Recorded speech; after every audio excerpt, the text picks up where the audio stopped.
নমস্কার আত্মবন্ধন। আমি মাস্টার উশুর একটি উক্তি আপনাদের সামনে তুলে ধরছি। মন কিছু কাজের মধ্যে লাগছেই না। কেন লাগছে না? এবার বলছি তোমাদের। মনের কাজই হলো দৌড়ানো আর ছটফট করা। তুমি যদি কিছু কাজের মধ্যে লাগাতে চাও, সে চলে যাবে, কারণ মন কারোর আদেশ করা পছন্দ করে না, কারণ ও স্বতন্ত্র ভালো লাগে। তুমি বলছো পড়াশোনাতে মন বসছে না, কিন্তু মন তো তোমার গোলাম না, মন তোমার সেবক নয়। কিছু কাজকে যদি ভালোবাসো, তখন মন নিজেই ডুবে যায়।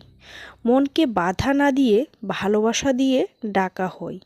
যদি পড়াশোনা তোমার জন্য বোঝা হয়, তখন মন ছুটে যাবে, কিন্তু পড়াশোনাকে যদি খেলার জিনিস ভাবো, তাহলে মন আপনা আপনি বসে যাবে।